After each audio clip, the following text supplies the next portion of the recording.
Assalamu alaikum to everyone. Good evening. I hope all of you are fit and fine by the grace of Almighty. And now I am going to start my class. Please be attentive and enjoy my class. Yesterday, I discussed in front of you about be verb, do verb, and have verb. তারই ধারাবাহিকতা আজকে আমরা একটু শিখবো। আমি গত ক্লাসে আপনাদেরকে বলে রেখেছিলাম যে জিরান্ড এবং পার্টিসিপল, জিরান্ড পার্টিসিপল সঙ্গে ইনফিনিটিভটাও থাকবে। তো এই বিষয়টা আমরা দেখবো এবং সঙ্গে সঙ্গে আমরা Bangla to English conversation, English to Bangla conversation এবং ইউজ অফ মডাল ভার্বের ভিতরে use of can, could, shall, should এগুলো একটু দেখব। তো স্পোকেন ইংলিশের আমাদের এই জিরান পার্টিসিপেলের ব্যাপক ব্যবহারটাও খুব ব্যাপক, সেই জায়গাটা আমরা একটু দেখি এখন। আর কারো কোনো কোশ্চেন থাকলে কোশ্চেনগুলো নিব, আমাকে প্রথমে আগে একটু পড়াতে দিতে হবে। জিরান্ড এবং পার্টিসিপল বিষয় দুইটা কি খুব ভালোভাবে দেখবেন, খুব সিনসিয়ারলি। কারণ এই বিষয়টা যদি কখনো আপনি অমনোযোগী হন, ধারাবাহিক নাটকের মতো একটি ওয়ার্ডও যদি আপনি ভালোভাবে না নিতে পারেন, হঠাৎ করে কিন্তু ছন্দপতন হয়ে যাবে, বুঝতে পারবেন না। কি বলছে, আমরা অনেকেই জিরান্ড এবং পার্টিসিপেল নিয়ে কনফিউশনে থাকি। বিভিন্ন প্রতিযোগিতামূলক পরীক্ষায় অ্যান্সার করার সময় আমরা বুঝতে পারি না যে কোনটি জিরান্ড হবে আর কোনটি পার্টিসিপেল হবে। দেখেন একই রকম কিন্তু দেখতে, জিরান্ড অ্যান্ড পার্টিসিপল। আজ আমি আপনাদের সাথে জিরান্ড এবং পার্টিসিপেল নিয়ে ইন ডিটেইলস আলোচনা করব। আপনাদের সামনে ব্যাখ্যা করব জিরান্ড কি, জিরান্ড কাকে বলে, জিরান্ডের এক্সাম্পল কি, পার্টিসিপল কি, পার্টিসিপল কাকে বলে, পার্টিসিপলের এক্সাম্পল, জিরান্ড এবং পার্টিসিপল চেনার উপায়, জিরান্ড এবং পার্টিসিপলের মধ্যে ডিফারেন্স কি। অনেকগুলো কথা বললাম, অর্থাৎ জিরান্ড এবং পার্টিসিপলের এ টু জেড আমরা আজকের এই ক্লাস থেকে জানতে পারবো। বিস্তারিত জানার জন্য আর্টিকেলটা আমরা শুরু করছি। দেখেন লেখাটা একটু ছোট আছে, এটা আমি পিডিএফ করব, পিডিএফ করে আপনাদের সঙ্গে পাঠিয়ে দিব একটু পরেই। এটা একটু নেট থেকে নামিয়েছি, একটু বড় করে আমি সবার কাছে দিয়ে দিব। জিরান্ড অ্যান্ড পার্টিসিপল মূলত নন ফাইনাইট ভার্বের প্রকারভেদ। এই নন ফাইনাইট আবার কি, এটা বলছি দেখেন। জিরান্ড এবং পার্টিসিপলের উৎপত্তি হচ্ছে ভার্ব থেকে। কোন জায়গা থেকে? ভার্ব থেকে। খুব ভালোভাবে লক্ষ্য করবেন, কিন্তু ভার্ব মানে হচ্ছে ক্রিয়া। প্রত্যেকটা কথার সঙ্গে প্রত্যেকটা কথা কিন্তু চেইন সিস্টেম রিলেটেড। একটি কথা যদি আপনি ভালোভাবে ধরতে না পারেন, পরের কথাটা পারবেন না। জিরান্ড এবং পার্টিসিপেল মূলত নন ফাইনাইট ভার্বের প্রকারভেদ। জিরান্ড এবং পার্টিসিপেলের উৎপত্তি হচ্ছে ভার্ব থেকে। এতটুকু ক্লিয়ার? দেখেন ট্রানজিটিভ ভার্ব এবং ইনট্রানজিটিভ ভার্ব অনুযায়ী, এটা আমি মনে হয় একটি ক্লাস নিয়েছিলাম আপনাদের ওই বড় ব্যাচে 03 গ্রুপে, এটা আমি আবার একটু বুঝাবো। তো এতটুকু মনে রাখবেন, ট্রানজিটিভ ভার্ব এবং ইনট্রানজিটিভ ভার্ব অনুযায়ী এটি কখনো জিরান্ড হয়, আবার কখনো পার্টিসিপল হয়। এখন প্রশ্ন হচ্ছে ট্রানজিটিভ ভার্ব বা কি আর ইনট্রানজিটিভ ভার্বটা কি, এই দুইটা আমাদেরকে বুঝতে হবে এবং এই বিষয় দুইটা খুবই সহজ। কি বললাম দেখেন, ট্রানজিটিভ ভার্বটা কি এবং ইনট্রানজিটিভ ভার্বটা কি, এই বিষয়টা আমরা একটু দেখব। ট্রানজিটিভ এবং ইনট্রানজিটিভ।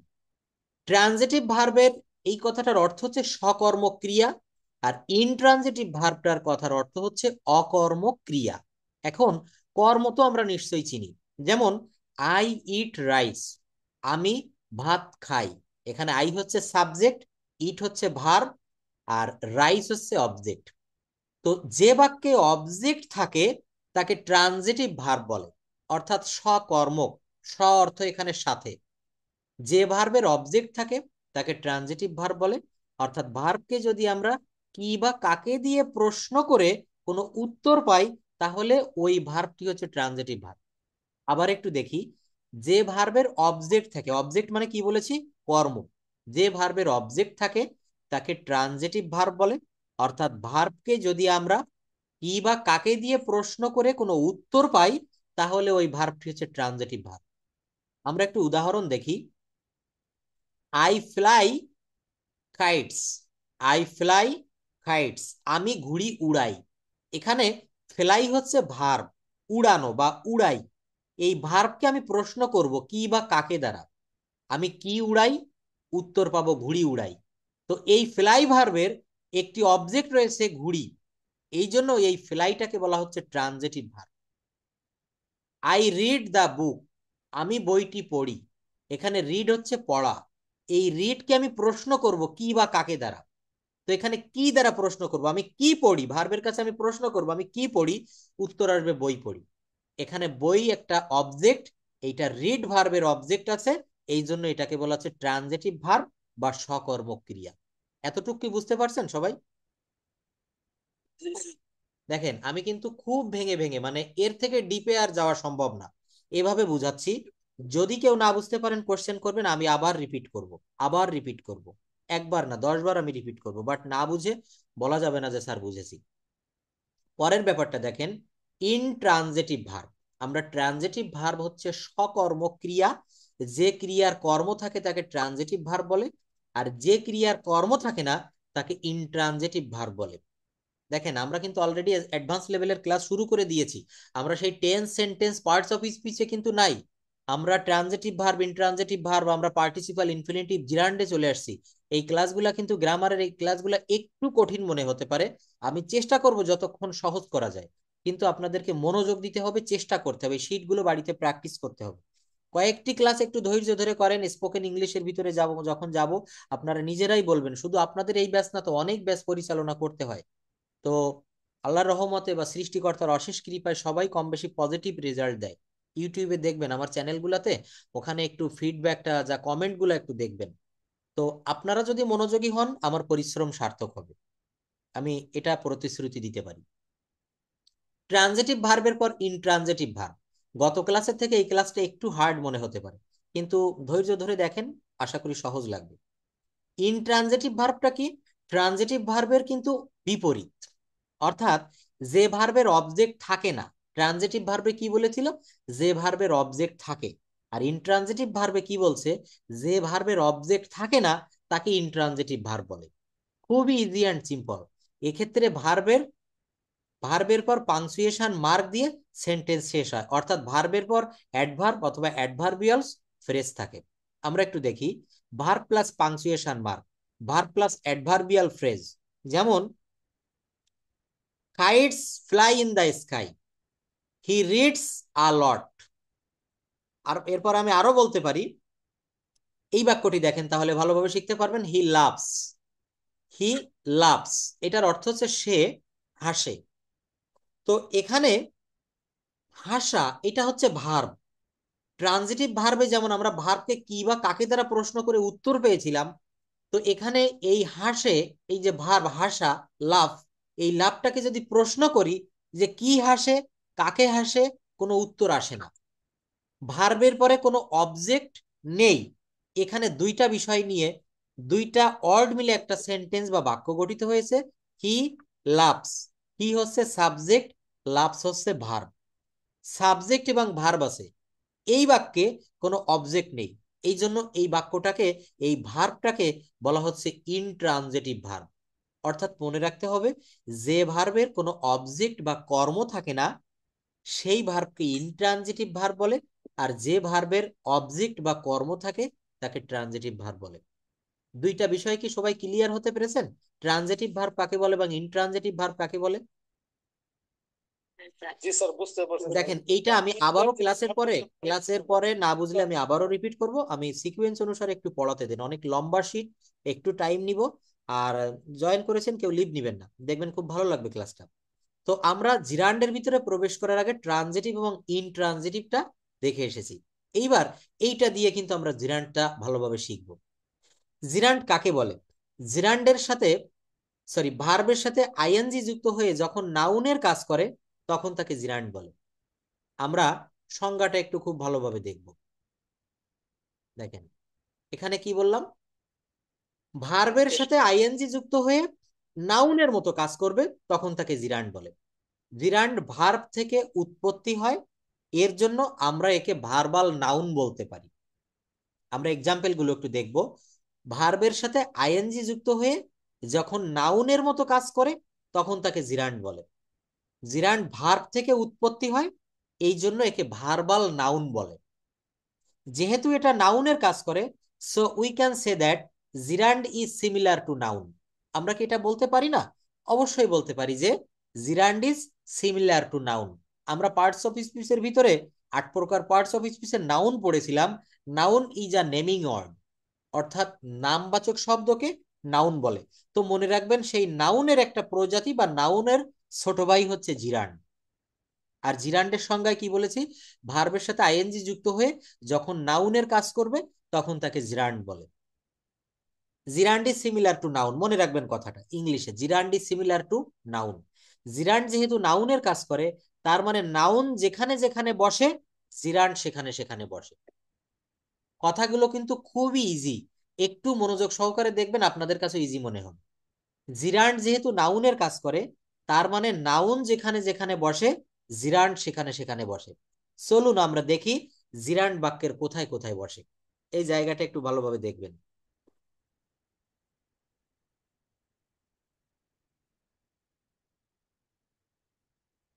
দেখেন এবার মনে হয় শীটটা একটু ভালো বড় করে দেখতে পাচ্ছেন, সবার স্ক্রিনে দেখা যাচ্ছে মোটামুটি? আচ্ছা, একটু ছোট ছিল, বড় করে দিয়েছি আমি, এটা পিডিএফ করে পিডিএফটাও দিয়ে দিব। আচ্ছা, তো এখানে কি বললাম, জিরান্ড ইজ সিমিলার টু নাউন, খুব ভালোভাবে দেখবেন এবং কথাগুলো খুব ইজি ভাষায় লেখা, এখানে কোনো কঠিন কথা নেই, যেখানে কঠিন আছে আমি সব বুঝিয়ে দিব। তো যেখানে নাউন বসে সেখানে জিরান্ড বসে, এখানে আমাদের আর কারো কোনো সমস্যা নেই। এবার দেখেন সাবজেক্ট হিসাবে জিরান্ড বসে, সাবজেক্ট হিসাবে জিরান্ড বসে। এক্সাম্পল দেখি, walking is my hobby, walking is my hobby, এখানে ওয়াকিং হচ্ছে সেন্টেন্সের সাবজেক্ট। আচ্ছা, আমরা কি এই কথাটা জানি না, সাবজেক্ট বাক্যের প্রথমে বসে? তো এখানে দেখেন প্রথমে ব্লক লেটারে লিখেছি ওয়াকিং ইজ মাই হবি, তো বাক্যের প্রথমেই কি বসে, সাবজেক্ট। আর যেহেতু এখানে ওয়াকিং বসেছে, ওয়াকিং একটি সাবজেক্ট এবং এটি নাউনের মতো কাজ করেছে। Here walking is a gerund. কি বলেছিলাম, যেখানে নাউন বসে সেখানে জিরান্ড বসানো যায়। তো বাক্যের প্রথমে সাবজেক্ট বসে, আর সাবজেক্ট কি হয় সব সময় বলেন তো, নাউন অথবা প্রোনাউন। সাবজেক্ট সব সময় নাউন অথবা প্রোনাউন হয়। তো বাক্যের প্রথমে যেহেতু ওয়াকিং বসেছে, ওয়াকিং এখানে জিরান্ড। আমরা জিরান্ডের বিস্তারিত কিন্তু আলোচনা দেখবো আস্তে আস্তে। দেখেন এখানে কি বলছে, ওয়াকিং হচ্ছে সেন্টেন্সের সাবজেক্ট এবং এটি নাউনের মতো কাজ করছে, তাই hair is walking is a জিরান্ড। এইবার দেখেন সাবজেক্ট হিসাবে তো পেলাম, অবজেক্ট হিসাবে কখনো কোথাও জিরান্ড বসে কিনা দেখেন। I like swimming, I like swimming, এখানে সুইমিং সেন্টেন্সের অবজেক্ট হিসেবে বসেছে, এটি নাউনের মতো কাজ করেছে। সুন্দর একটি উদাহরণ দেই, দেখেন আমরা যদি বলি, আমি যদি বলি আই ইট রাইস, এখানে অবজেক্ট কোনটি, রাইস। ভাত হচ্ছে এখানে কর্ম, তো কর্মটা, এই যে রাইস, এটা বাক্যের কোথায় বসলো, একেবারে শেষে। এখানেও কোথায় বসেছে খেয়াল করেন তো, আই লাইক সুইমিং, সুইমিংটা শেষে বসেছে না? তাহলে এখানে অবজেক্ট হিসাবে জিরান্ড বসেছে, এই বাক্যে অবজেক্ট হিসাবে জিরান্ড বসেছে। আরো একটু দেখেন, আই লাইক সুইমিং, আমি উপরে একটি কথা বলেছি, যেহেতু জিরান্ড হচ্ছে ভার্ব এবং নাউনের কাজ করে, আমরা যখন পার্টিসিপল দেখব, আমরা এই দুইটার কিন্তু একটা কম্পেয়ার দেখবো, আমরা একটা তুলনা দেখতে পারবো। তো দুইটাই কিন্তু আমাদের ভালোভাবে একটু দেখতে হবে, কথাগুলো মনে রাখবেন। এখানে কি বলেছি, যেখানে যেখানে নাউন বসে সেখানে সেখানে জিরান্ড বসে, আর জিরান্ড হচ্ছে এক প্রকার নাউন, এই জন্য এখানে, এবং ভার্ব এবং নাউনের যেহেতু কাজ করে, এটাকে বলা হচ্ছে verbal noun. I like swimming, এখানে সুইমিং সেন্টেন্সের অবজেক্ট হিসেবে বসেছে, আমি তো বলেই দিয়েছি যে অবজেক্ট বাক্যের শেষে বসে, এখানেও কিন্তু সুইমিংটা বাক্যের শেষে বসেছে। এবং দেখেন আমি যদি বলি সুইম, সুইম কিন্তু সাঁতার কাটা, এটা ভার্ব, আর এর সঙ্গে আইএনজি যুক্ত করে সুইমিংটাকে আমি নাউন করে দিয়েছি। তাহলে একই সঙ্গে ভার্ব এবং নাউনের কাজ করে কে, জিরান্ড, এবং এখানে জিরান্ডটা এই সেন্টেন্সের অবজেক্ট হিসাবে বসেছে। উপরের বাক্যে আমরা পেয়েছি সাবজেক্ট হিসাবে, এবার পেলাম অবজেক্ট হিসাবে। এবার দেখেন প্রেপজিশন এর অবজেক্ট হিসাবে জিরান্ড বসে, প্রেপজিশনের অবজেক্ট হিসাবে জিরান্ড বসে, কিন্তু কথাটা মনে রাখবেন কি হিসাবে, অবজেক্ট হিসাবে। He is fond of reading book, he is fond of reading book, এই বাক্যে একটি মাত্র প্রেপজিশন আছে, আমরা দেখতে পাচ্ছি অফ। তো দেখেন এই যে বলছে প্রেপজিশন এর অবজেক্ট হিসাবে, এই যে অপের পরে রিডিং বসেছে না, এই রিডিংটা কি অবজেক্ট, অবজেক্ট মানে বাংলাটা মনে রাখবেন কর্ম, সবসময় ওই উদাহরণটা মনে রাখবেন, আইট রাইস, এখানে রাইসটা হচ্ছে অবজেক্ট, ভার্বের পরে কি বসে, ভার্বের পরে অবজেক্ট বসে, সাবজেক্ট, তারপর ভার্ব, তারপর অবজেক্ট। আর বাংলা বাক্য কিভাবে হয়, আমি ভাত খাই, অর্থাৎ আই রাইস ইট, বাংলায় কিন্তু আমি ভাত খাই, ইংরেজিতে হয়ে যায় আমি খাই ভাত। এটার তো আমি ক্লাসটা দেখিয়েছিলাম, আবার এগুলো আমরা পাবো, বেসিকের ক্লাসগুলো আবারও আমরা রিপিট করব, কারণ আমাদের এই জায়গাটা প্রায় ভুল হয়ে যায়।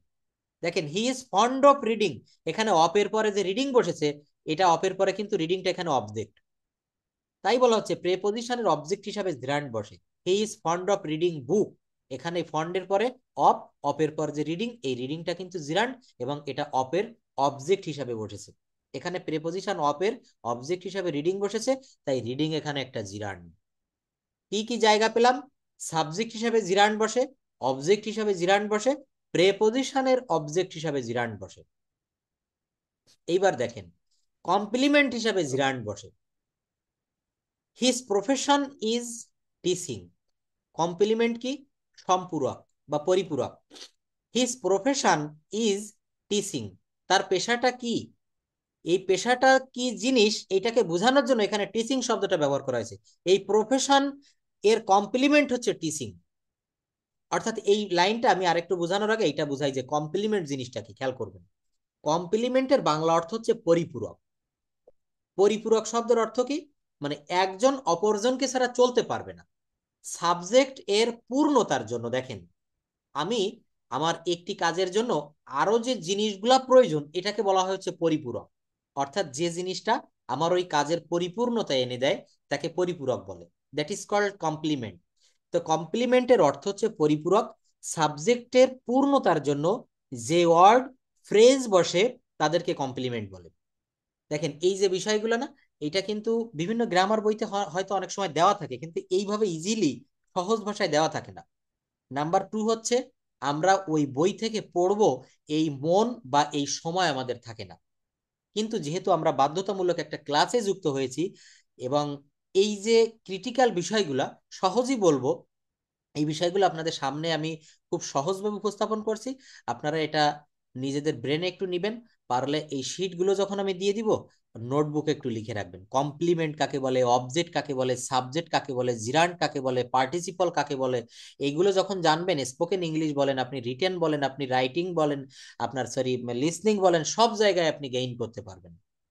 কমপ্লিমেন্ট কি? আমরা রাত দিন শুধু, যেমন আমি সেদিন পড়িয়েছিলাম যে আমি বলি আহ, একটা বাক্যের গঠন প্রণালী কি? Subject plus verb plus complement বা এক্সটেনশন বলি, সরি এক্সটেনশন। আপনারা কখনো, আমরা প্রায় বলি যে একটা বাক্যের অ্যাসার্টিভ সেন্টেন্সের গঠন প্রণালী subject verb object.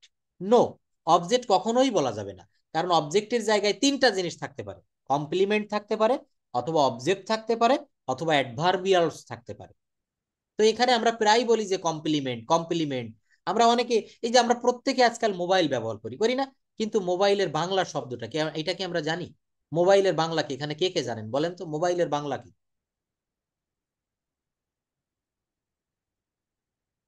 Anyone can say? Cellular phone. একজন বলেছে সেলুলার ফোন। হ্যাঁ, মুঠোফোন। মুঠোফোন। না স্যার, বার্তা বাহক। বার্তাবাহক। আর কেউ কিছু বলবেন? একটা মজার বিষয় দেখেন, আমি একটু বলি। একটা মজার বিষয় হচ্ছে এই মোবাইলে যতগুলা অপশন বা ফাংশন আছে, আমরা এর একটিরও অর্থ মনে হয় জানি না। আমরা বলি না আমার ফোনে একটা মেসেজ এসছে, আমরা বলি সেটিং অপশনে কোথায় একটু সমস্যা হচ্ছে, আমরা বলি যে ইনবক্সে আসেন, এই ইনবক্সের অর্থ কি, এই মেসেজের অর্থ কি, এই সেটিং এর অর্থ কি, এর একটিরও বাংলা অর্থ কিন্তু, এমনকি আমরা মোবাইলের বাংলা অর্থটাও জানি না। আশ্চর্য বিষয় কিন্তু এগুলো, একটু ভেবে দেখবেন। এগুলো আমরা বলতে বলতে অভ্যস্ত হয়ে গিয়েছি। সবাই বলে, আমিও বলি, কিন্তু না স্যার, বাংলা মোবাইল, মোবাইলের সফটওয়্যার যদি বাংলা হয় আমি নিজেই চালাতে পারি না, কিন্তু ইংলিশ চালাতে পারি। হ্যাঁ হ্যাঁ দেখেন, এই যে মিজানুর রহমান সাহেব, আপনি খুব ভালো কথা বলছেন যে ওই বাংলা ভার্সন আসলে আমরা পারি না কিন্তু ইংলিশে পারি। আমারও ক্ষেত্রে তাই হয়। আমিও কিন্তু তারপরে কোনো জায়গায় যে বাইরে যে কোনো জায়গায় গেলে, বুধে গেলে বা অফিসিয়াল কোনো কাজে গেলে দেখা গেছে অপশন বাংলার আছে, কিন্তু বাংলা বুঝি না, বুঝি ইংলিশটা না। বুঝিস। হ্যাঁ হ্যাঁ। তো এখানে বিষয়টা এমনই হয়ে দাঁড়িয়েছে যে আমরা, এই যে দেখেন আমি কমপ্লিমেন্ট বলতেছি কিন্তু কমপ্লিমেন্টের অর্থটা কি? তো এইগুলা একটু ছোট ছোট করে লিখবেন, যদি সময় না থাকে এখান থেকে একটু দেখে নিবেন। প্রত্যেকটা বিষয় জানতে হবে আমাদেরকে। যত আপনি লার্নিং করবেন তত আপনার আর্নিং হবে। এখানে অনেকেই বলে যে স্যার, ওই যে মাঝে আপনাদের একটা ঘটনা বলছিলাম না, যে ঢাকার 5 স্টার মানের একটা হোটেলের, ঢাকার হোটেল রেডিসন, এক মহিলা ফোন করেছে, বলেছে যে স্যার আপনার ব্যাচে ভর্তি হতে চাই, সোহাগ স্যারকে বলেছিল। তা বললো যে বিস্তারিত জানলাম কি করে তিনি, তবে দেখলাম যে উনি ঢাকা ইউনিভার্সিটি থেকে অনার্স মাস্টার্স করে হোটেল রেডিসনের শেফ বা কুক, উনি কিন্তু ওখানে রান্না করে, এক মেয়ে। তো তার বেতনও কিন্তু বেশ সম্মানজনক, মানে যেটা আমাদের কল্পনার বাহিরে। তো উনি আমাদের সঙ্গে যুক্ত, মাঝে মাঝে পার্সোনাল ব্যাপারেও কথা হয়। তো বলল যে স্যার আমি প্রায় 1 লক্ষ টাকার মতো বেতন পাই, কিন্তু আমার যারা কলিগ আছে, যারা ইংলিশে স্পন্টেনিয়াসলি কথা বলতে পারে, তাদের কারো কারো বেতন 2 লক্ষ টাকার উপরেও আছে। তো আমি বললাম হাউ ইজ ইট পসিবল। উনি বললেন কি, স্যার দেখেন এখানে হোটেল রেডিসন, হোটেল সোনারগাঁও বা ঢাকা তথা সমগ্র বাংলাদেশে যে 5 স্টার মানের হোটেল, ভালো ভালো হোটেলগুলো আছে, এখানে যারা অতিথি হিসাবে আসে, ফরেনার আসে, most of the foreigner speak in English, their first language is English. তখন যারা ওরা যে খাবারগুলা খাবে ওরা তো ইংলিশে বলে, কিন্তু আমি রাঁধুনি, আমি শেফ, আমি যদি তার ভাষাটা না বুঝি, সে কি খেতে চাচ্ছে, ডিম ভাজি খাবে না আলু ভাজি খাবে, আমি যদি এটা না বুঝি, আমি কি তাকে রান্না করে দিতে পারবো? পারবো না। তো এই জায়গাটা কভার করার জন্য তিনি কিন্তু আমাদের ব্যাচে ভর্তি হয়েছিলেন, এবং অলরেডি এখনো প্রায় 3 মাসের অধিক হয়ে গিয়েছে, ওনা অনেক ডেভেলপ হয়েছে। ওখানে পরীক্ষা হয় মাঝে মাঝে, ওই পরীক্ষায় পাশ করলে তবেই কিন্তু প্রমোশন হয়। তো দেখেন একজন রাঁধুনির বেতন, আমাদের সংসারে মায়েরা তো রান্না করে। হ্যাঁ বলেন। আপনি উদাহরণ দিচ্ছেন, আমি তার ভিতরে একজন। হ্যাঁ, এই দেখেন আজকে আমার কথার সঙ্গে মিলে গেল, আপনি তার ভিতরে একজন। তো এটা আসলে খুব ভালো লাগলো শুনে। আমার আমার বেতন, আমি যে চাকরিতে অ্যাপ্লাই করছি, হ্যাঁ হ্যাঁ যদি আমার মুখটা যদি ইংলিশ চলতো, হ্যাঁ, তাহলে আমার বেতন অন্তত 4 লক্ষ টাকা হতো। চিন্তা করা যায়, 4 লক্ষ টাকা বাংলাদেশি টাকায়? 4 লক্ষ। আর অবশ্যই হবে। তারপর এখন বলেন। যে আছে তাতে কম, অর্ধেকেরও কম। অর্ধেকেরও কম, হ্যাঁ হ্যাঁ, তবে চেষ্টা করব, আর আপ্রাণ চেষ্টা করব আপনার জন্য, এবং আর লেগে। আমি এটা যদি মানে এটা এবং কম্পিউটারে কিছু কাজ যদি করতে পারি, তাহলে আমি ওই লেভেলে যেতে পারবো। অন্তত 6 মাস 8 মাস পরে ইন্টারভিউ হবে। ইন্টারভিউ হবে এই 6টা মাস। আমি এতটুকু বলবো, একটু লেগে থাকেন, একটু পরিশ্রম করেন, এবং আমি আমার জায়গা থেকে পরিশ্রম করব। আমি আপনার জন্য মানে শুভকামনা রাখবো, যেন আপনি ওই ইন্টারভিউতে ভালো করতে পারেন, আপনার কাঙ্ক্ষিত লক্ষ্যে আপনি পৌঁছাতে পারেন। আপনি পারবেন, একটু লেগে থাকেন, আপনার প্রচেষ্টা আছে, এবং এই পর্যায়ে এখন যে লেভেলটা আপনার আছে, এই লেভেলটুকু যদি আপনি ধরে রাখতে পারেন, আপনি ইংলিশে অবশ্যই ডেভেলপ করতে পারবেন।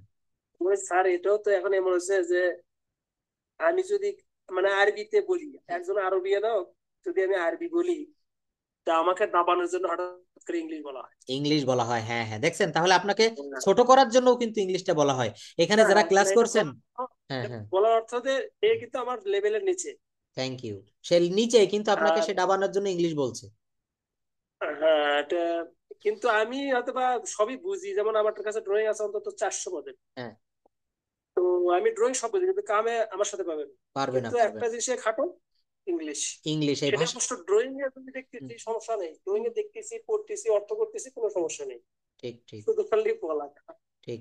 তো দেখেন ক্লাসটা রেকর্ড চলছে, তো এই কথাগুলো আমরা শেষের দিকে বলবো। আর আমি একটি কথা এখানে বলে রাখি, প্রতিদিন পৃথিবীর বিভিন্ন প্রান্ত থেকে আমাদের কাছে এই সম্পর্কে ফোন আসে যে স্যার, শুধু ভাষাটা পারতেছি না বিধায় আমার অফিসে আমি প্রমোশন পাচ্ছি না, শুধুমাত্র ল্যাঙ্গুয়েজটার কারণে। দেখছেন আপনারা এখানে যারা আছেন ক্লাসে, সবাই কি শুনতে পারছেন? ইনি কিন্তু সৌদি আরব থেকে বলছেন, এমডি মিজানুর রহমান, নূপুর ভট্টাচার্য, শুনতে পারছেন কথাগুলা?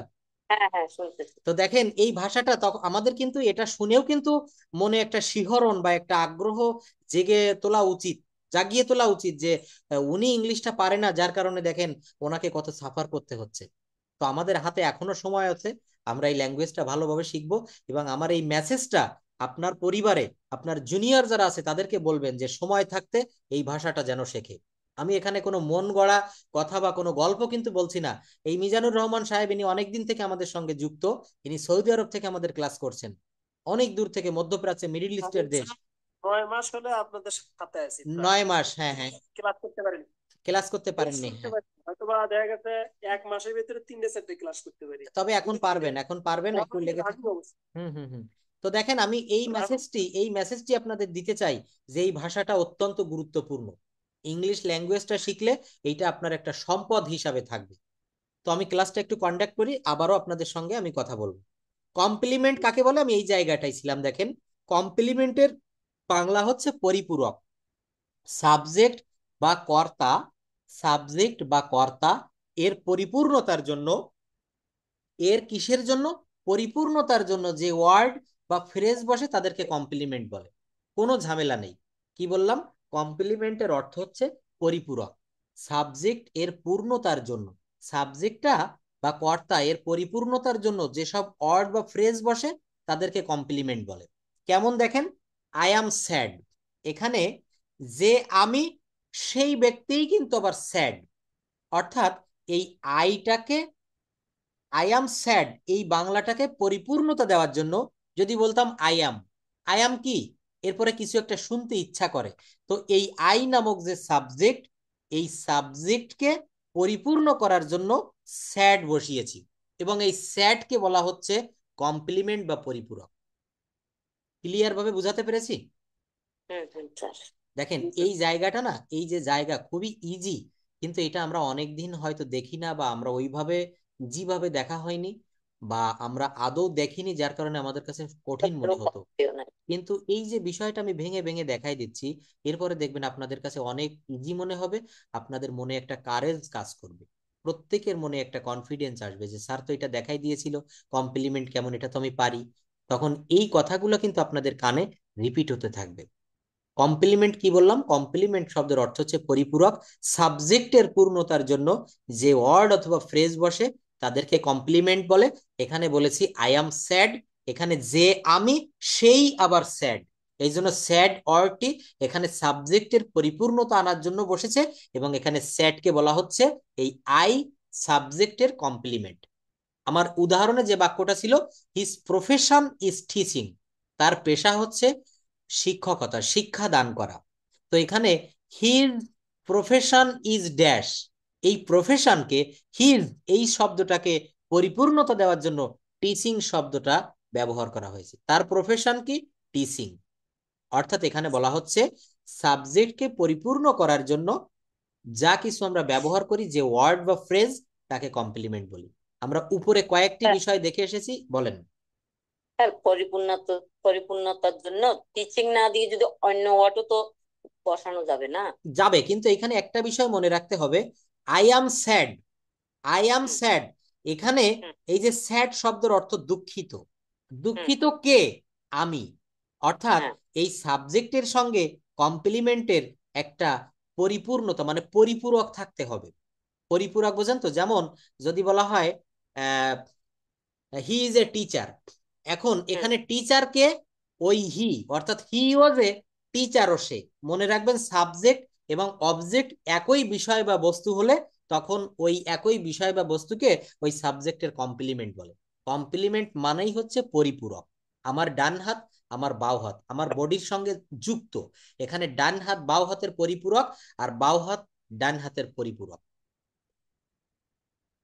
বুঝতে পেরেছেন? দেখেন এবার আমরা চলে আসবো, আমরা আসল জায়গায় চলে আসি। আমরা আজকে পড়তেছি কিন্তু মূলত জিরান্ড। সাবজেক্ট হিসাবে জিরান্ড বসে, অবজেক্ট হিসাবে জিরান্ড বসে, প্রেপোজিশনের অবজেক্ট হিসাবে জিরান্ড বসে। আমরা কমপ্লিমেন্টও দেখে ফেলছি, এবং এখন দেখব কম্পাউন্ড নাউন হিসাবে জিরান্ড কোথায় বসে। যেমন a walking stick has been lost, এখানে ওয়াকিংটা হচ্ছে জিরান্ড, কারণ এ ওয়াকিং স্টিকটা হচ্ছে এখানে কম্পাউন্ড নাউন। কম্পাউন্ড নাউন জানা আছে তো? কম্পাউন্ড নাউন কি? A compound noun is made with two or more words is called compound noun. অর্থাৎ দুই বা ততোধিক শব্দ নিয়ে গঠিত যেসব নাউন তাকে কম্পাউন্ড নাউন বলে। অর্থাৎ কম্পাউন্ডের বাংলা অর্থ হচ্ছে যৌগিক। কম্পাউন্ডের অর্থ কি? যৌগিক। যেমন আমি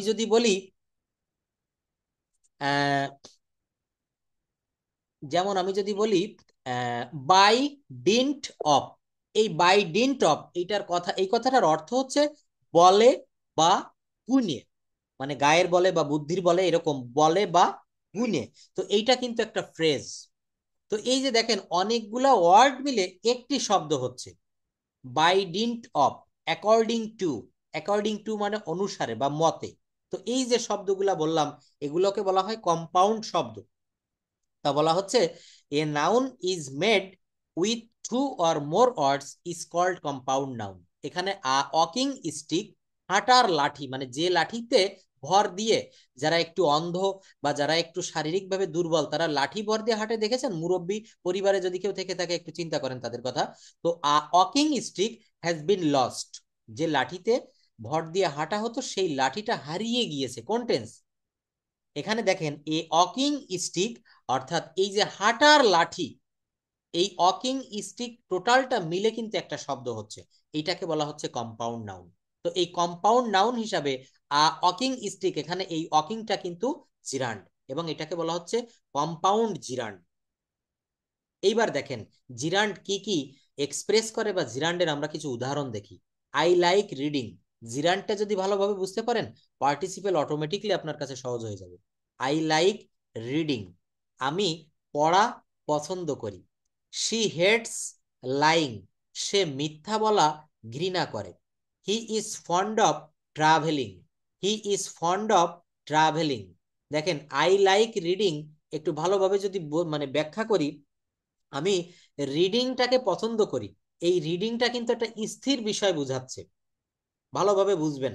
জিরান্ড স্থির কোনো কিছুকে বোঝায় আর পার্টিসিপল চলমান কোনো কিছুকে বোঝায়। এই কথাগুলো কিন্তু আপনাদের হৃদয়ে লিখে নিতে হবে। আই লাইক রিডিং, আমি পড়া পছন্দ করি, এখানে কিন্তু আমি পড়ি বা আমি পড়িতেছি, চলমান কোনো কিছু কিন্তু বুঝাচ্ছে না, এখানে রিডিংটা কিন্তু নাউন হয়ে গেল। আমি পূর্বেই বলেছি জিরান্ড ভার্ব এবং নাউনের কাজ করে এবং জিরান্ডকে বলা হয় ভার্বাল নাউন। মিতা আফরোজ, আপনি কি ক্লাসে আছেন? আজকে ভাইয়া একটু সাড়া দিবেন, আজকে তো আপনি আসেন বুঝতেই পারছি না। তো দেখেন এই অ্যাডভান্স লেভেলের এই ক্লাসগুলো এবং আজকে অনেকগুলো শীট আপনাদেরকে দেখাচ্ছি একই সঙ্গে, এটা আমি প্রায় শেষ। জিরান্ডের পরে পার্টিসিপেলটা দেখি, আমি একটু স্পোকেনের দিকে যেতে চাচ্ছি। তো দেখেন জিরান্ডের এক্সাম্পলে কি দিয়েছি, আই লাইক রিডিং, এখানে রিডিংটা কিন্তু একটা স্থির বিষয়। হি হেটস লাইং, সে মিথ্যা বলাকে ঘৃণা করে। He is fond of travelling, প্রত্যেকটা কিন্তু জিরান্ডের উদাহরণ। এই তিনটা বাক্যর একটি বাক্য মনে রাখেন, আই লাইক রিডিং। এর গঠন প্রণালীটা একটু ভালো করে দেখে রাখেন, আই হচ্ছে সাবজেক্ট, লাইক হচ্ছে ভার্ব, আর রিডিং কিন্তু এখানে কি হয়ে গেল, জিরান্ড হয়ে গেল, এটা নাউন হয়ে গেল। জিরান্ড সম্পর্কে জাস্ট এতটুকু বললাম, শেষে আবার একটু কম্পেয়ার দিব জিরান্ড এবং পার্টিসিপলের। এবার আমরা একটু পার্টিসিপলটা দেখি। ভার্বের সাথে আইএনজি যুক্ত হয়ে, কিসের সঙ্গে, ভার্বের সাথে, ভার্বের সাথে আইএনজি যুক্ত হয়ে যখন অ্যাজেক্টিভের কাজ করে তখন তাকে পার্টিসিপল বলে। ভার্বের সাথে আইএনজি যুক্ত হয়ে যখন অ্যাজেক্টিভের মতো কাজ করবে তখন তাকে পার্টিসিপল বলবে। উদাহরণটা খুব ভালো করে দেখবেন, ভার্বের সঙ্গে কি যুক্ত হবে, আইএনজি। জিরান্ডের বেলায় কি যুক্ত হয়েছে, রিডিং, এখানেও কিন্তু ভার্বের সঙ্গে, রিড একটা ভার্ব, এর সঙ্গে আইএনজি যুক্ত হয়েছে, রিডিং। ভার্বের সাথে আইএনজি যুক্ত হয়ে যখন অ্যাজেক্টিভের মতো কাজ করবে তখন তাকে পার্টিসিপল বলবে। পার্টিসিপল ভার্ব থেকে উৎপত্তি হয়, এজন্য আমরা বলতে পারি ভার্বাল অ্যাজেক্টিভ। আবার একটু লাইনটা শোনেন, ভার্বের সঙ্গে আইএনজি যুক্ত হয়ে যখন অ্যাজেক্টিভের কাজ করে তখন তাকে পার্টিসিপল বলে। পার্টিসিপল ভার্ব থেকে উৎপত্তি হয়, এজন্য আমরা বলতে পারি ভার্বাল অ্যাজেক্টিভ। আর জিরান্ডকে কি বলেছি, ভার্বাল নাউন। জিরান্ডকে কি বলেছি, ভার্বাল নাউন। যেহেতু এটা অ্যাডজেক্টিভের কাজ করে, so we can say that participle is similar to verbal adjective. So we can say that participle is similar to verbal adjective. আর এখানে কি বলেছিলাম জিরান্ডে, so we can say that gerund is similar to verbal noun. অর্থাৎ gerund হচ্ছে verbal noun আর participle হচ্ছে verbal adjective. ভার্বের সাথে আইএনজি যুক্ত হয়ে অ্যাডজেক্টিভের মতো কাজ করে, এটাকে পার্টিসিপল বলে। আর ভার্বের সঙ্গে আইএনজি যুক্ত হয়ে নাউনের মতো কাজ করে, এইটাকে জিরান্ড বলে। এটা শেষের দিকে আমরা একটা কম্পেয়ার পাবো। তা পার্টিসিপেলের সংজ্ঞাটা কি বুঝতে পেরেছেন? হ্যাঁ স্যার। এইটা অ্যাডজেক্টিভের কাজ করবে, জিরান্ড নাউনের মতো কাজ করবে, এতটুকু মনে রাখেন। যেখানে যেখানে অ্যাডজেক্টিভ বসতে পারে সেখানে সেখানে পার্টিসিপল বসতে পারে। আর আগে কি বলেছিলাম, যেখানে যেখানে নাউন বসতে পারে সেখানে সেখানে জিরান্ড বসতে পারে। অর্থাৎ জিরান্ড হচ্ছে ভার্বের পর আইএনজি যুক্ত শব্দ, ওটা নাউনের কাজ করবে। আর পার্টিসিপল হচ্ছে ভার্বের সঙ্গে আইএনজি যুক্ত হয়ে অ্যাডজেক্টিভের মতো কাজ করবে। এবার দেখা যাক প্রকারভেদ। পার্টিসিপল হচ্ছে 3 প্রকার। দেখেন আমরা যে কথা বলবো স্পোকেন ইংলিশে, মনে মনে হয়তো আপনাদের প্রশ্ন আসতেছে, স্যার এই জিরান্ড পার্টিসিপেল করাচ্ছে, এগুলোর দরকার কি? দরকারটা কোন জায়গায় দেখেন, আমরা প্র্যাকটিক্যাল দেখি। Present participle, past participle, perfect participle, ভালোভাবে দেখবেন। Present participle, past participle, perfect participle, প্রত্যেকটা বিষয় খুব নজর দিবেন। চলুন বিস্তারিত জেনে নেওয়া যাক। প্রেজেন্ট পার্টিসিপলটা কেমন হয় দেখেন। প্রেজেন্ট পার্টিসিপলটা নাউনের পূর্বে মডিফায়ার হিসাবে পার্টিসিপেল অথবা অ্যাডজেক্টিভ বসে। আবার সামনে চলে আসলে মডিফায়ার, মডিফায়ারের জায়গায় থাকুক, আমরা একটু পরে দেখতেছি। এটা বলছে নাউনের পূর্বে মডিফায়ার হিসাবে অ্যাডজেক্টিভ বসে, নাউনের পূর্বে মডিফায়ার হিসেবে অ্যাডজেক্টিভ বা পার্টিসিপেল বসে, এতটুকু মনে রাখেন। কেমন একটু দেখি, I saw A walking man, I saw A walking man, খুব সূক্ষ্ম বিষয় বুঝাচ্ছি কিন্তু দেখবেন। I saw A walking man, আমি একটা লোককে দেখেছিলাম যে হাঁটতেছিল। তো এখানে ওয়াকিংটা কিন্তু পার্টিসিপল এবং এটা প্রেজেন্ট পার্টিসিপল। আর এইটা যে পার্টিসিপল, এইটা আমরা কিভাবে দেখব? আমরা একটু আগে দেখেছি পার্টিসিপল অ্যাডজেক্টিভের কাজ করে। তো একটা বিষয় কি আপনাদের জানা আছে, অ্যাডজেক্টিভের পরে কিন্তু একটা নাউন বসানো যায়। বেশিরভাগ ক্ষেত্রে অ্যাডজেক্টিভের পরে একটি নাউন বসানো যায়। এখানে দেখেন একটা নাউন বসেছে, I saw A walking man, আমি কেমন লোক দেখেছিলাম? একটা চলন্ত বা যে হাঁটতেছিল এমন একটা লোককে দেখেছিলাম। এখানে ওয়াকিংটা অ্যাডজেক্টিভ, এটা পার্টিসিপল, এবং এই পার্টিসিপলের পরে একটা নাউন বসেছে। দেখেন অ্যাডজেক্টিভের পরে নাউন বসে, এর একটা উদাহরণ আমি দেই। He is a good boy, he is a good boy, এখানে গুডটা হচ্ছে অ্যাডজেক্টিভ। তো আপনি কিভাবে বুঝবেন যে এটা অ্যাডজেক্টিভ? দোষ গুণ অবস্থা সংখ্যা পরিমাণ এটা তো থাকলো, কিন্তু দেখেন ওই গুডের পরে একটা বয় বসেছে, বয়টা কি? নাউন। অ্যাডজেক্টিভের পরে মনে মনে একটি নাউন বসিয়ে দেখবেন, যদি নাউন বসানো যায় ওটা অ্যাডজেক্টিভ হবে। এতটুকুই বুঝতে পারছেন?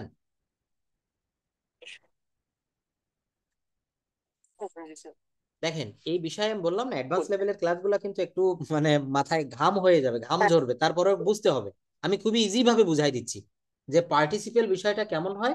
পার্টিসিপেল বিষয়টা হচ্ছে আমাদেরকে একটু জানতে গেলে খুব ভালোভাবে এই বিষয়টা দেখতে হবে। সেটা হচ্ছে, সেই বিষয়টা হচ্ছে জিরান্ড, ভার্ব এবং নাউনের কাজ করে। অ্যাডজেক্টিভ অ্যাডজেক্টিভ হচ্ছে, সরি, পার্টিসিপেল হচ্ছে ভার্ব এবং অ্যাডজেক্টিভের কাজ করে। এখানে I saw A walking man, এইটা হচ্ছে প্রেজেন্ট পার্টিসিপেল, অর্থাৎ নাউনের পূর্বে মডিফায়ার হিসাবে পার্টিসিপেল অথবা অ্যাডজেক্টিভ বসে। এখানে ম্যান হচ্ছে নাউন, এর পূর্বে এই ওয়াকিং বসেছে, এইটা হচ্ছে পার্টিসিপেল, এটা অ্যাডজেক্টিভ, এবং এই নাউনের পূর্বে মডিফায়ার হিসাবে অতিরিক্ত তথ্য দেওয়ার জন্য যেটা বসে। তো এখানে এটা হচ্ছে present participle, I saw A walking man. এইবার দেখেন নাউন অথবা নাউন ফ্রেজের মডিফায়ার হিসাবে পার্টিসিপেল বসে। নাউন অথবা নাউন ফ্রেজের মডিফায়ার হিসাবে পার্টিসিপেল বসে। এক্সাম্পল দেখেন, রাইডিং অন হর্স, ঘোড়ায় চড়া, ইজ মাই হবি, এটাও কিন্তু প্রেজেন্ট পার্টিসিপলের একটা উদাহরণ। রাইডিং অন হর্স অর্থাৎ কি? ঘোড়ায় চড়া।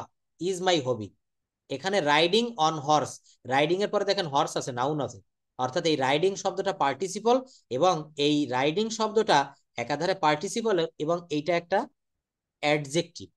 যদি পার্টস অফ স্পিচ বলি, কোন পার্টস অফ স্পিচ? এটি হচ্ছে একটি অ্যাডজেক্টিভ। এবার দেখেন ইনট্রানজিটিভ ভার্বের পর পার্টিসিপল বসে। আমি আপনাদের ইনট্রানজিটিভ ভার্ব পড়িয়ে নিয়ে আসছি, কেন আসছি? এই জায়গাটায় কাজে লাগবে।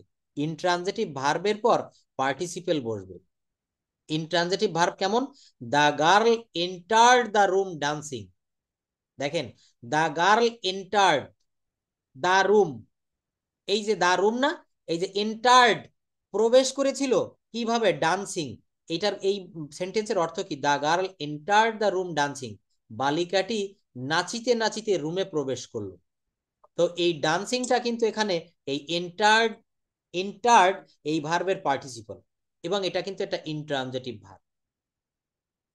এইবার দেখেন পাস্ট পার্টিসিপল, এই বিষয়গুলো একবারে ক্লিয়ার হবে না, এই ক্লাসটা আমি পরে আবার নিব। আজকে একটু দেখেন, পরের দিন আবার ক্লিয়ার হয়ে যাবেন। পাস্ট পার্টিসিপল, আমরা এতক্ষণ প্রেজেন্ট পার্টিসিপল দেখলাম, এবার পাস্ট পার্টিসিপল দেখব। এটা খুবই সহজ। পাস্ট পার্টিসিপলটা কেন সহজ জানেন? যেমন আমরা বলি না, একটা ভার্বের তিনটা ফর্ম থাকে, ইট, এট, ইটেন। তো ইটটাকে আমরা বলি বেস ফর্ম বা ভি ওয়ান ফর্ম, ইট। আর এট যেটা, এইটাকে বলি পাস্ট ফর্ম বা V to form. R eaten যেটা, এইটাকে আমরা বলি ভি থ্রি ফর্ম, অথবা ভি থ্রি ফর্ম বা এর আরেকটি নাম আছে পাস্ট পার্টিসিপল ফর্ম। এইটাকে আমরা আরেক নামে ডাকি পাস্ট পার্টিসিপল ফর্ম। অর্থাৎ সাধারণত ডি, ইডি, টি, এন, এনই দ্বারা শেষ হয়। অর্থাৎ এই দেখেন এখানে লেখা আছে কনজুগেশন অফ ভার্বের 3 নাম্বারের যে ফর্মটা, এইটাকে পাস্ট পার্টিসিপল বলা হয়। তার উদাহরণ এখানে দিয়েছি, গো, ওয়েন্ট, গন। এই জায়গাটা দেখেন শেষে, সবাই দেখতে পাচ্ছেন আশা করি, গো, ওয়েন্ট, গন। সাধারণত ডি, ইডি, টি, এন, এনই এইগুলো কিন্তু পাস্ট পার্টিসিপলের শেষে থাকে। কিসের শেষে থাকে? ভার্বের শেষে। যেমন আপনি দেখেন ইট বানান কি? ইএটি, ইট, এট, ইটেন। ইটেন বানান কি? শেষে দেখেন ইএন আছে। গো, ওয়েন্ট, গন, গন বানান কি? শেষে এন, ই আছে। অর্থাৎ বলছে যে সকল ভার্বের শেষে ডি, ইডি, টি, এন, এন ই এইগুলা থাকে, তবে সেই শব্দটাকে পাস্ট পার্টিসিপেল বলে। তো এই পাস্ট পার্টিসিপেলটা ওই যে উদাহরণ দিলাম এখানেও ঠিক তাই। The food is cooked by me, খাবারটি আমার দ্বারা রান্না করা হয়েছিল। এখানে দেখেন কুকড বানান কি, COOKED, এই দেখেন এখানে ইডি আছে, মনে রাখবেন। আর এখানে কুকটা কিন্তু পার্টিসিপল এবং এটা past participle. Rice is eaten by me, ভাত আমার দ্বারা খাওয়া হয়েছে, খাওয়া হইয়াছে। আই ইট রাইস, আমি ভাত খাই। Rice is eaten by me, ভাত আমার দ্বারা খাওয়া হয়। তো এই দেখেন ইটেন বানান কি, EN, EATEN, এই জন্য এটা পার্টিসিপল, এটা পাস্ট পার্টিসিপল। এবং এই ইটেন শব্দটা এখানে ভার্ব এবং অ্যাডজেক্টিভের কাজ করছে, এই জন্য এটা পার্টিসিপল। তো আমরা প্রেজেন্ট পার্টিসিপল দেখলাম। প্রেজেন্ট পার্টিসিপেলে আমরা দেখেছি এই পার্টিসিপেলের পরে একটি করে নাউন থাকে, যে walking man, riding on horse. আর পাস্ট পার্টিসিপেলে দেখলাম এখানে ওই যে ভার্ব ফর্ম গুলো পড়েছিলাম না, ওই 3 নম্বরের ভার্বটা কিন্তু এখানে ব্যবহার করা হবে, এবং এইটা কিন্তু সব সময় ভার্ব এবং অ্যাডজেক্টিভের কাজ করবে। আরো একটা দেখেন পারফেক্ট পার্টিসিপেল, এটাও খুব সহজ। এর উদাহরণটা যদি আমি দেই, হ্যাভিং গন দেয়ার, সেখানে যাইয়া। হ্যাভিং গন দেয়ার, সেখানে গিয়া। I became surprised, I became surprised, আমি বিস্মিত হয়েছিলাম। দেখেন এই যে সেখানে গিয়া কি, আমি বিস্মিত হয়েছিলাম। এই যে হ্যাভিং, হ্যাভিং দিলে আমরা জানি হ্যাজ, হ্যাভ, হ্যাড, এরপরে ভার্বের V3 বসে। এরপর ভার্বের কি বসে, V3।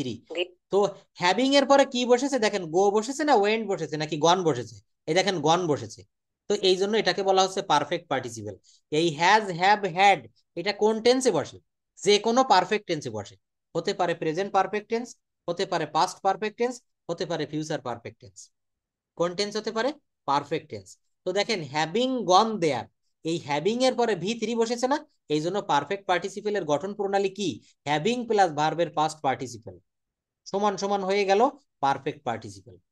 হ্যাভিং প্লাস ভার্বের পাস্ট পার্টিসিপল সমান সমান পারফেক্ট পার্টিসিপেল। হ্যাভিং গন দেয়ার, সেখানে যাইয়া। আই বিকেম সারপ্রাইজড, আমি বিস্মিত হয়েছিলাম। অর্থাৎ এটা হচ্ছে পারফেক্ট পার্টিসিপেল। এইবার দেখেন পার্টিসিপেলের আরো example, a barking dog seldom bites. এই যে বার্কিং শব্দটা দেখেন একটু মোটা কালি দিয়ে লিখেছি, এটা কেন পার্টিসিপেল, কারণ এই দেখেন এটা হচ্ছে এখানে অ্যাডজেক্টিভ। আমি বলেছি পার্টিসিপেল ভার্ব এবং অ্যাডজেক্টিভের কাজ করে। কিসের কাজ করে, ভার্ব এবং অ্যাডজেক্টিভের। তো এখানে বার্কিং এর পরে একটা ডগ বসেছে, কারণ অ্যাডজেক্টিভের পরে নাউন বসে। অ্যাডজেক্টিভের পরে কি বসে, নাউন বসে। তো এখানে কিন্তু এই বার্কিং শব্দটা এটা পার্টিসিপল। লেটস গো ফিশিং, চলো মাছ ধরতে যাই। লেটস গো ফিশিং, চলো যাই। এইখানে দেখেন আপনারা প্রশ্ন করবেন একটু পরেই যে স্যার ফিশিং কেন জিরান্ড হলো না। এর একটা সহজ উত্তর কি জানেন, সহজ উত্তর হচ্ছে আমি বলেছিলাম জিরান্ড একটা স্থির ভাব প্রকাশ করে আর পার্টিসিপেল চলমান ভাব প্রকাশ করে। তো লেটস গো ফিশিং, চলো যাই কি, মাছ ধরতে। তো মাছ ধরা একটা কাজ, একটা চলমান ভাব, এই জন্য এটা কিন্তু এখানে পার্টিসিপল। তারপর দেখেন দে কেম ইন ডান্সিং, তারা এসেছিল নৃত্য, নাচতে নাচতে, নৃত্য করতে করতে। এখানে ডান্সিংটাও কিন্তু পার্টিসিপল। এইবার দেখেন এতক্ষণ যা বুঝালাম তার জিস্ট অংশ এতটুকু। জিরান্ড এন্ড পার্টিসিপল চেনার সহজ উপায়, জিরান্ড এবং পার্টিসিপলকে চেনার কিছু সহজ উপায় রয়েছে। ভার্ব প্লাস আইএনজি কে খুব ভালোভাবে দেখবেন, এই দুইটা লাইন যদি বুঝতে পারেন জিরান্ড এবং পার্টিসিপল আর কোনোদিন ভুল হবে না।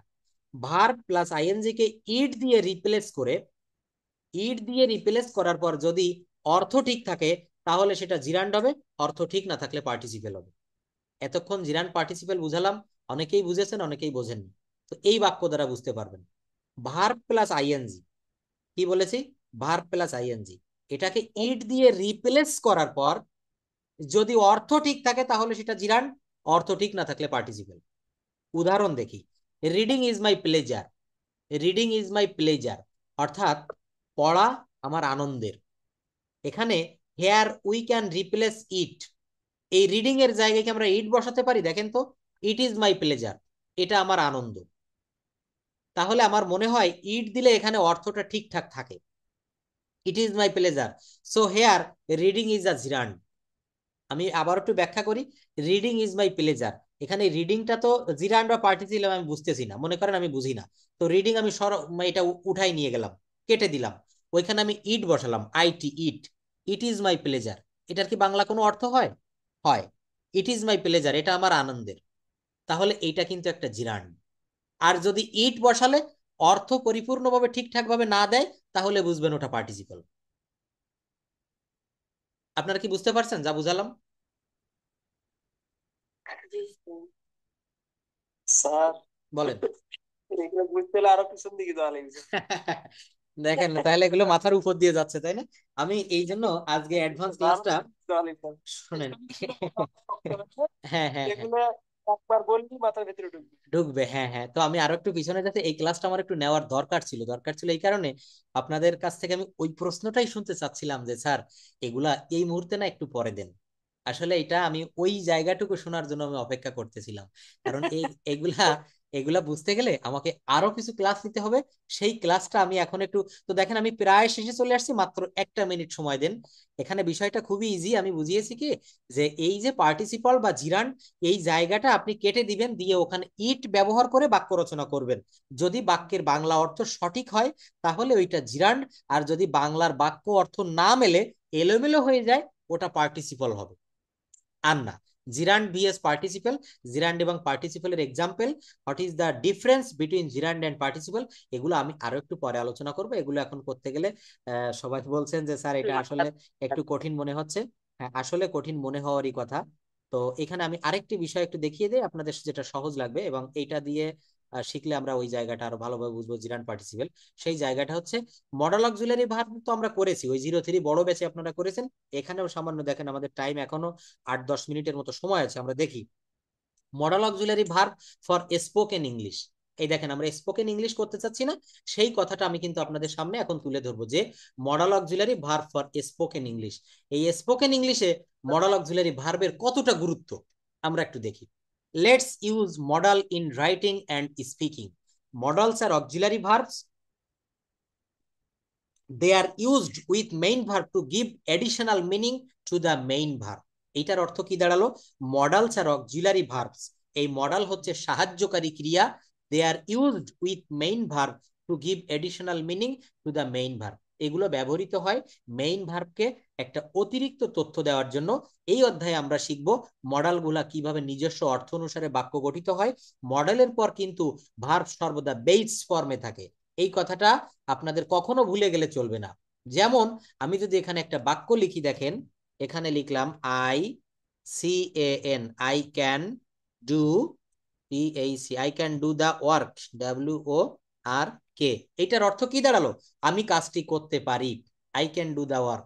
দেখেন এখানে আমি একটা মেইন ভার্ব ব্যবহার করেছি ডু, এই ডুটাকে ব্যবহার করেছি, তার আগে আরেকটি ভার্ব ব্যবহার করেছি যেটাকে বলা হচ্ছে মডাল ভার্ব ক্যান। ক্যান শব্দের অর্থ হচ্ছে পারা, আমি কাজটি করতে পারি। তো এই যে ক্যান বসেছে না, এই ক্যান হচ্ছে মডাল ভার্ব। মডাল বা সেমি মডাল ভার্বের পরে যে ভার্বটি আমি বসাবো, সারা জীবন ওই ভার্বটি বেস ফর্মে হবে। এখানে ডুকে ডুইং করা যাবে না, একে ডাস করা যাবে না, একে ডিড করা যাবে না, একে ডান করা যাবে না। কি বুঝতে পারছেন সবাই? এটা মনে রাখবেন, কিন্তু যখন কথা বলবেন, আমি কিন্তু এখানে স্পোকেনের ক্লাসে চলে আসছি, I can doing the work হবে না, আমি কাজটি করিতে পারিতেছি বা আমি কাজটি করছি, করছি বললে কিন্তু I am doing the work. কিন্তু এখানে ক্যানের পরে, হ্যাঁ ঠিক বলেছেন, ইয়েস, মডাল ভার্বের পরে যে ভার্ব, এটা সবসময় V1 ফর্ম, অর্থাৎ বেস ফর্ম, বেসিক ফর্ম। এই যে বলেছে ভার্বের সাথে S, ES, D, ED, ING কখনো যুক্ত করা যাবে না। দেখেন মেজর যে মডাল ভার্ব গুলো রয়েছে প্রতিনিয়ত যাদের আমরা ব্যবহার করে থাকি, ক্যান পারা, কুড পারা অতীত অর্থে, মে সম্ভাবনা অর্থে, might past of may, shall will ভবিষ্যৎকালের অক্সিলারি ভার্ব রূপে, তবে শ্যালের পরিবর্তে উইলের ব্যবহার, এটা কোনো একটা ক্লাস আমি বলেছিলাম। উড অতীতের অভ্যাস অর্থে, ইউজ টু অতীত অভ্যাস অর্থে, শুড উচিত অর্থে, অট টু উচিত অর্থে, মাস্ট অবশ্যই, নিড টু প্রয়োজন, ডেয়ার টু সাহস করা, উড রেদার উড বেটার এর অর্থ হচ্ছে বরং বা উচিত ছিল বা ভালো। এইবার দেখেন এইখান থেকে আপনাদেরকে বাক্য তৈরি করতে হবে। কে কে পারবেন সবাই একটু বলার চেষ্টা করবেন। প্রথমে একটা সাবজেক্ট নেবেন আই, একটি মডাল ভার্ব নেবেন ক্যান, একটি বেস ফর্ম নেবেন ইংলিশ, একটি অবজেক্ট নেবেন, সরি স্পিক একটি অবজেক্ট নেবেন ইংলিশ। সাবজেক্ট নিলাম আই, একটি ভার্ব নিলাম ক্যান, বেস ফর্ম নিলাম স্পিক, অবজেক্ট নিলাম ইংলিশ। কি দাঁড়ালো? I can speak English. We দিয়ে করেন তো একজন। We can speak English. হ্যাঁ, উই ক্যান করবে না, সোজাসুজি যেটা আছে এটা করেন। We could write a letter, আমরা একটি চিঠি লিখতে পারতাম। ইউ দিয়ে করেন, you may sing a song. নিজেরা নিজেরা প্র্যাকটিস করেন। Might play football. তারপর she shall discover the world. She এর পরে কখনো শ্যাল দিবেন না, শি বা আই যাই বলেন না কেন, শ্যাল একেবারে মনে থেকে ডিলিট করে দেন, সব জায়গায় উইল ব্যবহার করবেন। তারপর বলেন will discover the world. They would do a picture. It will draw a movie. Rana would watch a car. Rana would was a car, তাই না? আচ্ছা দেখেন, তাহলে আমরা যদি মডাল ভার্বের ব্যবহারটা জানি, একটি বক্স থেকে আমরা কিন্তু অনেক বাক্য তৈরি করতে পারি। এখানে এই যার সোজা যে ভার্ব বা মডাল ভার্ব আছে এটা না দিয়ে, হি মাইট প্লে ফুটবল, এটা না দিয়ে এইভাবে করতে পারেন, you could write a letter. অর্থাৎ সাবজেক্ট আপনি এখান থেকে নিয়ে উপরে যে কোনো একটা মডেল নিতে পারেন। যেমন Rana can speak English, Rana কোথায় আছে? একেবারে নিচে। ক্যান কোথায়? একেবারে উপরে। Rana can speak English.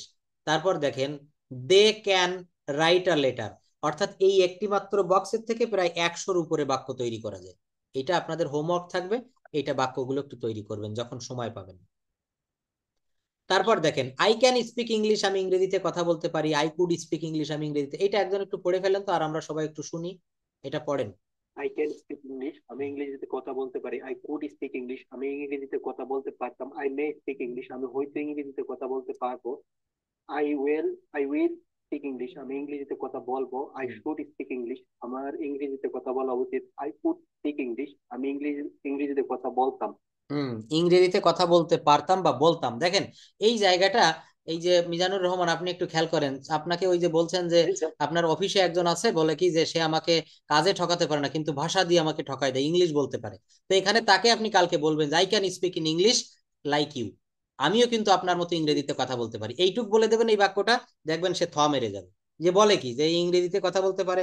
এইভাবে আপনি কিছু কিছু বলে নিজে নিজে বাসায় যখন থাকবেন, অফিসে যাবেন, অফিস থেকে ফিরবেন, নিজের ভিতরে আরেকটা মানুষকে সেট করতে হবে, তার সঙ্গে আপনি ইংলিশে কথা বলবেন। আই ক্যান স্পিক ইংলিশ, আমি ইংরেজিতে কথা বলতে পারি। এখানে ক্যান শব্দের অর্থ পারা। আমি ইংরেজিতে কথা বলতে পারতাম, তখন ক্যানের পাস্ট টেন্স কুড করতে হবে, I could speak in English. I may speak in English, আমি ইংরেজিতে কথা বলতেও পারি। মে মানে সম্ভাবনা। এখানে দেখেন কত পার্সেন্ট থাকলে কি হয়, এইটার কিন্তু পার্সেন্টেজটা এখানে দেওয়া আছে। এটার পার্সেন্টেজ এই জায়গাটায় আমরা দিয়েছি, কোথায় জানি, এটা একটু পরে দেখবো। যে মাস্ট হলে কিন্তু শতভাগ সম্ভাবনা, ক্যান হলে কত ভাগ সম্ভাবনা। এই জায়গা আই মাস্ট স্পিক ইংলিশ, আমি ইংরেজিতে অবশ্যই কথা বলবো। He can do the work, সে কাজটা করতে পারে। He used to swim in the river in his boyhood, সে তার শৈশবে নদীতে সাঁতার কাটতো। এই ইউজ টু এর ব্যবহার অতীতকালে, নিয়মিত অভ্যাস হলে ইউজ টু এর ব্যবহার করতে হয়। Mother use to recite the holy Quran everyday, মা প্রত্যহ কুরআন পাঠ করতেন। দেখেন অতীতের নিয়মিত অভ্যাস।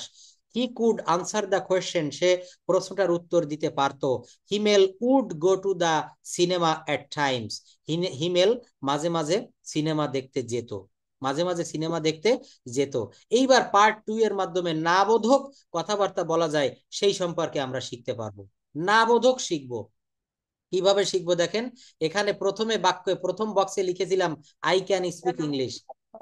হ্যাঁ বলেন স্যার, আমরা একটু আগে যে উদাহরণগুলো দেখলাম, এই যে আই ক্যান ইন ইংলিশ, এই যে হ্যাঁ তো ওখানে তো ইনটা তো দেওয়া হয় নাই। তো এখন এই প্রিপোজিশনটা এখানে কি ব্যবহার না করলে কি ভুল হবে? না, এখানে প্রেপোজিশন ব্যবহার না করলে ভুল হবে না, তবে ব্যবহার করলে বেশি ভালো হয়। কেন ভালো হয় দেখেন, ইন শব্দের অর্থ কি? ইন শব্দের অর্থ এখানে বোঝাচ্ছে, ইন মানে কিন্তু সাধারণভাবে মধ্যে বা ভিতরে, কিন্তু এখানে অ্যাট ইংলিশ না দিয়ে in, I can speak in English, আমি ইংরেজিতে কথা বলতে পারি। আর আমি যদি এখানে লিখি আই ক্যান স্পিক ইংলিশ, আমি ইংরেজি বলতে পারি, দুটাই রাইট হবে। এখানে কোনো আপনি প্রেপোজিশন দিলেও হবে, না দিলেও হবে। এটা ছোটখাটো কোনো প্রশ্ন থাকলে একটু প্রশ্ন করবেন। তারপর দেখেন আমরা অ্যাফার্মেটিভটা দেখেছি, এখন আমরা নেগেটিভ দেখব, খুবই ইজি।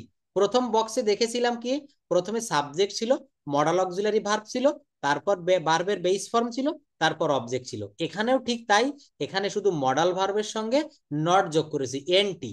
যেমন I can't speak English, we couldn't write a letter, you shouldn't draw a picture, he wouldn't sing a song, she shan't do the work, it won't climb a tree. অর্থাৎ এই যে can't, couldn't, shouldn't, wouldn't, shan't, won't, mustn't, এই শব্দগুলা শুধু negative করেছি, আর কোনো পরিবর্তন করিনি। সাবজেক্টও ঠিক আছে, ভার্বের বেস ফর্মও ঠিক আছে, অবজেক্টও ঠিক আছে। দ্বিতীয় বক্স থেকে তাহলে কয়েকটা বাক্য আমরা করে ফেলি। একজন পড়েন তো একটু, নূপুর ভট্টাচার্য আপনি পড়েন। We could not write a letter. You shouldn't draw a picture. He wouldn't sing a song. He mightn't play football. They shan't do the work. It won't climb a a tree. tree. তারপর Rana Rana mustn't drive a a car. এবার আপনি এখান থেকে রানা নিলেন, একেবারে শেষের একটা subject. আবার উপরের থেকেও নিতে পারেন, Rana can't speak English, Rana ইংরেজিতে কথা বলতে পারে না। Rana couldn't write a letter. অর্থাৎ এই একটা বক্সের থেকে সাবজেক্ট চেঞ্জ করে, মডাল ভার্ব চেঞ্জ করে, অবজেক্ট চেঞ্জ করে আপনি এখান থেকে অনেক বাক্য তৈরি করতে পারবেন। তো এটাও আমরা একটু বাড়ির কাজ হিসেবে নিব, একটু নোট করে রাখেন, এটা বাড়ির কাজ। যেমন এখানে দেখেন লেখা আছে I can't write a letter, আমি চিঠি লিখতে পারি না। I couldn't write a letter, আমি চিঠি লিখতে পারতাম না। I shouldn't write a letter, আমার চিঠি লেখা উচিত না। I wouldn't write a letter, আমি চিঠি লিখতাম না। তুমি ছবি আঁকতে পারো না। You can't draw a picture, তুমি ছবি আঁকতে পারতে না। You couldn't draw a picture. অর্থাৎ ওই বক্সের ভিতর থেকে এখানে বাক্য তৈরি করা হয়েছে। এইবার দেখেন এর মাধ্যমে আমরা কিভাবে কোশ্চেন করব। আমরা অ্যাফার্মেটিভ শিখেছি, নেগেটিভ শিখেছি, এখন ইন্টারোগেটিভ দেখি। ইন্টারোগেটিভ কি? ওই যে মডাল ভার্বটা ছিল, ওই ভার্বটা সাবজেক্টের আগে আনবে। অর্থাৎ প্রথমে মডাল ভার্ব, তারপর সাবজেক্ট, তারপরে ভার্বের বেস ফর্ম, তারপর অবজেক্ট। বক্সটা ভালোভাবে দেখেন। প্রথমে ক্যান, এটাকে বলা হচ্ছে আপনার এই ইন্টারোগেটিভ কোশ্চেন হবে। আমরা প্রথমে অ্যাফার্মেটিভ করেছি, তারপর নেগেটিভ করেছি, এখন ইন্টারোগেটিভ করব মডাল ভার্ব ব্যবহার করে। ক্যান আই প্লে ফুটবল, আমি কি ফুটবল খেলতে পারি? Could we discuss about the matter, আমরা কি বিষয়টা নিয়ে আলোচনা করতে পারি?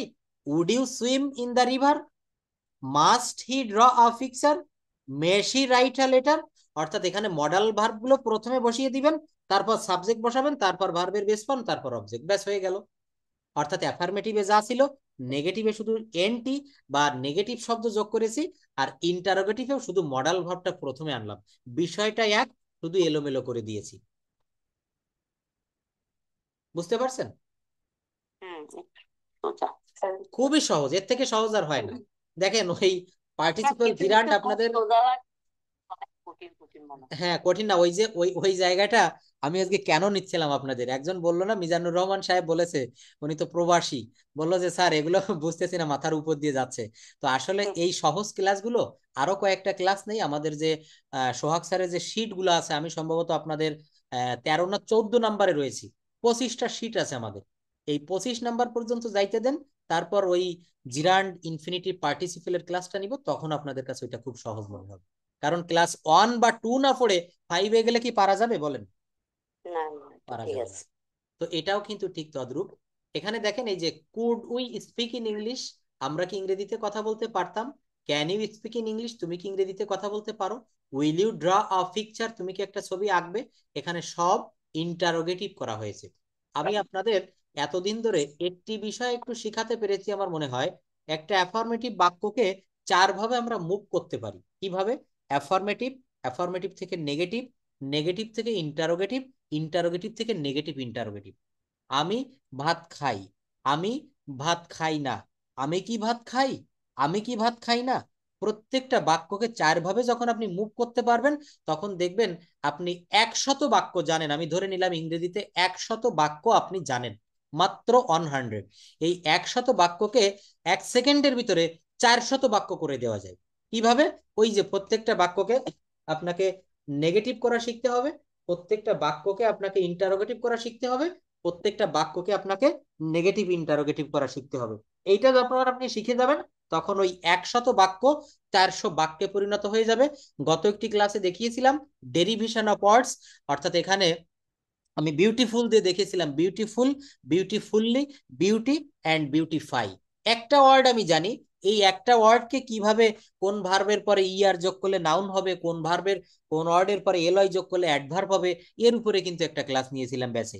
তো এই ক্লাসগুলো যদি ভালোভাবে একটু দেখতে পারেন, এই দেখেন এখানে ইংলিশে যে ভয় বা আমাদের যে একটা জড়তা, ওই জড়তা কাটবে কিন্তু এই সিস্টেম অ্যাপ্লাই করতে হবে বিভিন্ন জায়গায়।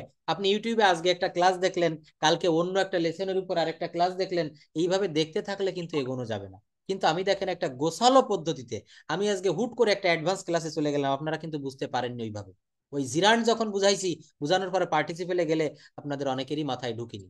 কেন ঢুকিনি? কারণ আমরা কিন্তু হঠাৎ করে লাফ দিয়ে দোতলা থেকে 10 তলায় চলে গিয়েছিলাম। তো আমাদেরকে স্টেয়ার বাই স্টেয়ার ধাপে ধাপে সিকোয়েন্স অনুসারে এগোতে হবে। তো দেখেন এই মডাল ভার্বের আজ এতটুকু ছিল, আর এর উপরে কিন্তু আমি ব্যাচেও ক্লাস নিয়েছিলাম। তো আশা করি আপনারা মডাল ভার্বটা মোটামুটি বুঝতে পেরেছেন, আর ওই জিরান্ড পার্টিসিপেল ওর উপরে পরে ক্লাস নিব। আর গত একটি ক্লাসে আপনাদের হোমওয়ার্ক দিয়েছিলাম, ওই হোমওয়ার্কটি আপনারা কি করেছেন আমার মনে আছে। দেখেন এইখানে একটা বাক্য দিয়েছিলাম, বেশ কয়েকটা শব্দ দেওয়া ছিল, ট্রান্সলেশন করতে দিয়েছিলাম। এই যে এই জায়গাটা একটু ফলো করেন।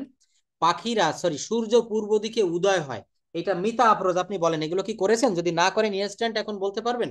সূর্য পূর্ব দিকে উদয় হয়, পাখিরা আকাশে উড়ে, বলেন বলবো। বলেন বলেন। হ্যাঁ, উইলিংলি বলতে পারলে বেশি খুশি হব, বলেন। সূর্য পূর্ব দিকে উদিত হয়।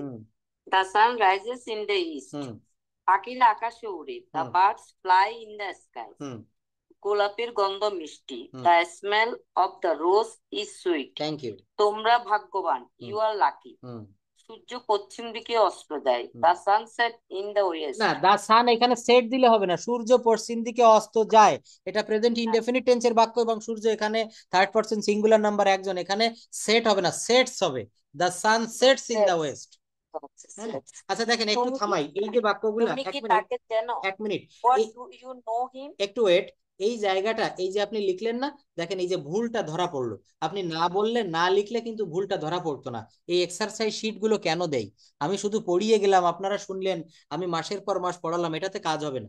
অনেকে কিন্তু এইভাবে শুধু পড়াই চলে যায়। অনেক টিচার অনলাইনে এইভাবে পাবেন, অনেকে আছে বিভিন্ন।